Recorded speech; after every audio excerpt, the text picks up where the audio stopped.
Friends, मैं Himanshu Sharma, education consultant and cofounder of step education hub.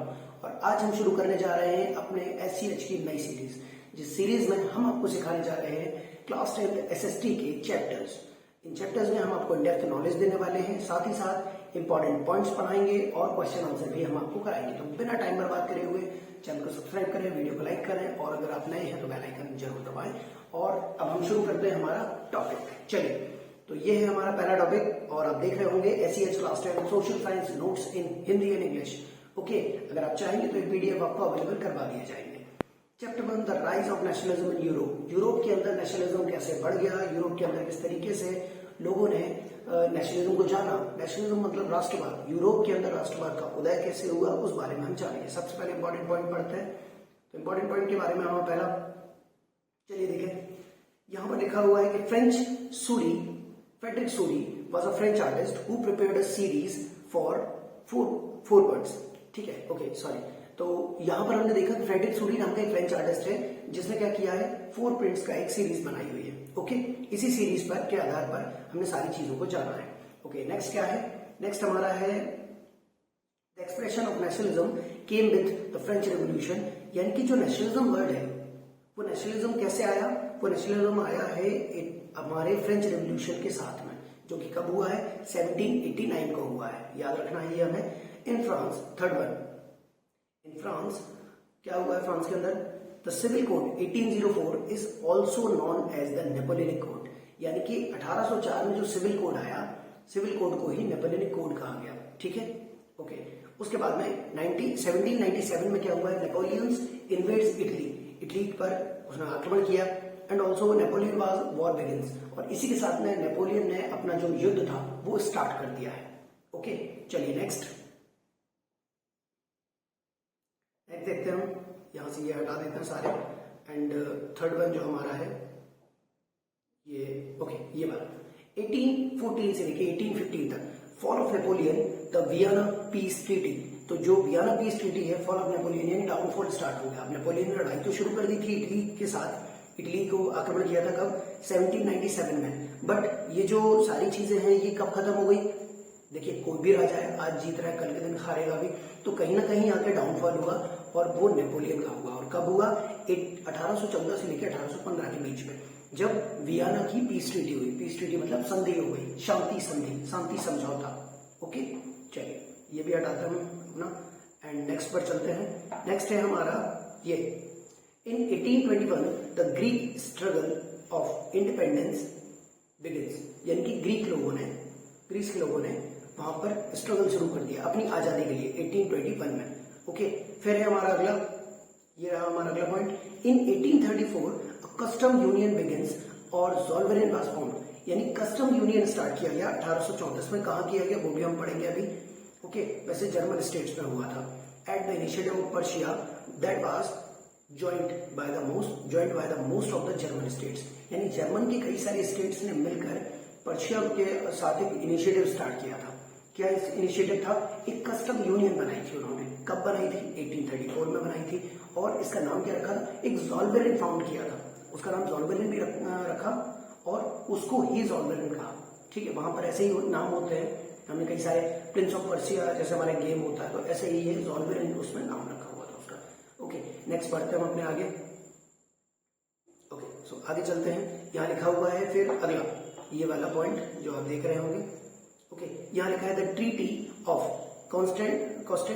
Constantinople of 1832 recognize Greece as an independent nation. यानी कि जो हमारी संधि हुई, कॉन्स्टेंटिनोपल की संधि हुई, वो कितने में हुई? 1832 में हुई। Recognize Greece as an independent nation, यानी कि इसी संधि के साथ में क्या हुआ? हमारे जो इंडिपेंडेंट नेशन हो गया, कौन हो गया? ग्रीस। ओके, एंड नेक्स्ट जो है हमारा ये वाला है, चलिए देखते हैं इसमें क्या लिखा हुआ है। नेक्स्ट वन, 1861 में Victor Emmanuel second was proclaimed emperor of United Italy. यानी यूनाइटेड इटली को, संयुक्त इटली जो बना, ठीक है, उसके राजा प्रोक्लेम करे गए। कौन प्रोक्लेम करे गए? वो विक्टर इमैनुअल सेकेंड करे गए। ओके, कब किए गए? 1861 में किए गए। 1801 में क्या हुआ था वो देख लेते हैं। Ireland was forcefully incorporated into the United kingdom. यानी आयरलैंड को यूनाइटेड किंगडम में फोर्सफुली, दबाव के साथ उसको उसमें मिलाया गया था। Okay, a large part of Balkans was under the control of Ottoman Empire. Ottoman जो एम्पायर था उसमें लार्ज पार्ट किसका था, बाल्कन्स का भी उसी के अंडर में पहुंच गया था. ईच पावरफुल कंट्री इंक्लूड्स, यानी इनके अंदर बहुत सारी कंट्रीज इंक्लूड्स थी like as Russia, England, Germany, Austro Hungary, ठीक है, was interested to capture this region. यानी बाल्कन्स का रीजन सभी इंटरेस्टेड थे, ठीक है. एक अनार्स ऑफ डिमांड है तो ये बाल्कन्स के रीजन में सभी लोग जाना चाहते थे, that is Russia, England, Germany, Austro Hungary. और this lead to series of wars in this region and finally the first world war. क्या हुआ, फर्स्ट वर्ल्ड वॉर यहीं से स्टार्ट हुई कि यहीं जो कंट्रीज थे, यहीं जो कंट्रीज थे उन्होंने यहाँ ये प्रोग्राम शुरू किया. ओके, चलिए आगे देखें. हिंदी में लिखे हुए हैं, इनको हम एक बार पढ़ लेते हैं हिंदी में क्या कैसा है.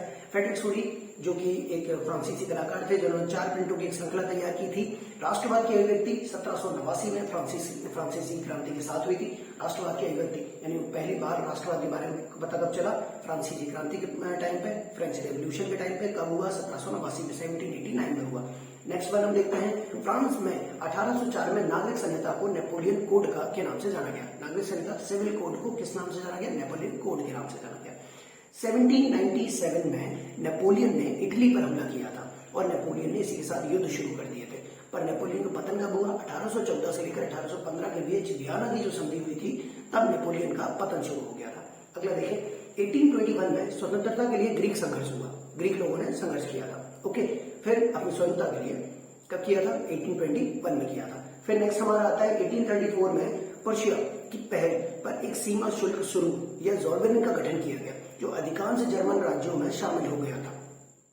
ओके, तो अधिकांश जर्मन राज्यों में ये सब शामिल हो गया था, ठीक है, 1834 में.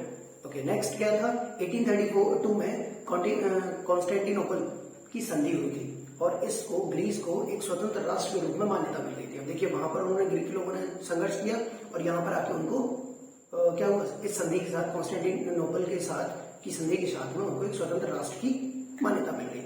अब 1861 में आकर विक्टर इमैनुअल जो थे तृतीय, उनको संयुक्त इटली का सम्राट घोषित कर दिया गया था. ओके, अगर इसी सीरीज में बात करें तो 1801 में आयरलैंड को जबरन यूनाइटेड किंगडम में शामिल किया गया था. ओके, और बाल्कन्स का एक बड़ा हिस्सा ऑटोमन साम्राज्य के नियंत्रण में पहुंच गया था. लेकिन प्रत्येक शक्तिशाली देश जो थे वो क्या थे, रूस, जर्मनी, इंग्लैंड, ऑस्ट्रो हंगरी, ये पूरे सब लोग क्या करना चाहते थे, बाल्कन्स पर कब्जा करना चाहते थे, करने में रुचि रखते थे. इसके कारण ही इस क्षेत्र में कई युद्ध हुए और अंत में प्रथम विश्व युद्ध हुआ. ओके, तो चलिए आगे का चैप्टर हम कवर करेंगे, उसमें हम करेंगे अगले पार्ट में हमारे क्वेश्चन आंसर. और ये सीरीज आपको मिल जाने वाली है स्टेप एजुकेशन हब के एप्लीकेशन पर.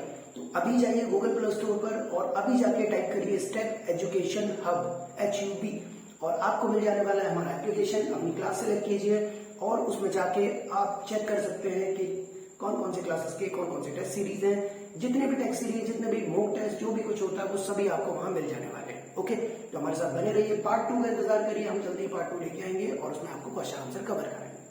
Thank you.